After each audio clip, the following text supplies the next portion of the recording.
Pathardi police station, जिल्हा नगर, Pathardi police स्टेशनच्या अंतर्गत एका दलित महिलेवरती सामूहिक अत्याचार झाला होता.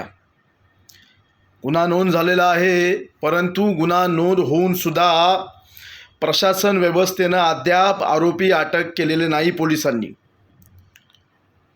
मला हा विषय आज कळला. तात्काळ त्या जिल्ह्याचे SP, तिथले ज्यांच्याकडे हे प्रकरण आहे तपास अधिकारी DYSP यांच्याशी बोलणं झालं. त्यांना सांगितलं हा महाराष्ट्र आहे, फुले शाहू आंबेडकरांचा, छत्रपती शिवाजी महाराजांचा, आणि इथं एवढं मोठं प्रकरण घडून तुम्ही आरोपींना पाठीशी घालण्याचं काम का करता? नगरच्या पोलीस प्रशासन व्यवस्थेला माझं सांगणं आहे, तुमच्यावरती दबाव कोणाचा आहे?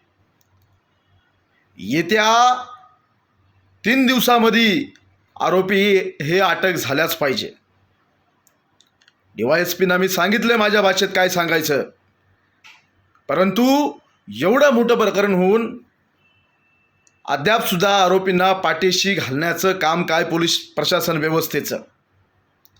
होय, आम्ही म्हणून पहिल्यापासून सांगतोय की नगर जिल्हा हा जातीवाद्यांचा केंद्रस्थान बनलेला आहे. नगर जिल्ह्यामध्ये अद्याप कमी प्रकरणं घडलीच नाही. नगर जिल्ह्यामध्ये दलित समाजाच्या, बौद्ध समाजाच्या महिलांवरती कमी अत्याचार झाले नाही. नगरमध्ये दलितांच्या, बौद्धांच्या काही कमी हत्याकांड झाले नाही. या प्रकरणामध्ये लवकरात लवकर आरोपी अटक करावा, अन्यथा आम्ही सगळे आंबेडकरवादी नगरमध्ये उद्रेक मोर्चा केल्याशिवाय, उद्रेक आंदोलन केल्याशिवाय राहणार नाहीत. याची प्रशासनाने दखल घ्यावी. तुमच्या प्रस्थापितांच्या आया बहिणी असत्या तर एका दिवसामध्ये तुम्ही छडा लावला असतात, एका दिवसात शोध लावला असतात. मी धिक्कार करतो या प्रकरणाचा, मी धिक्कार करतो, मी निषेध करतो तिथल्या प्रशासन व्यवस्थेचा. त्या माऊलीच्या पाठीमागे कोण नाही असं समजू नका. डॉक्टर बाबासाहेब आंबेडकर जिंदाबाद बोलणारा प्रत्येक कार्यकर्ता, त्या माऊलीच्या सोबत आम्ही सगळे मजबूतीने आणि ताकदीने उभे आहोत. त्या माऊलीला, त्या महिलेला न्याय हा मिळालाच पाहिजे.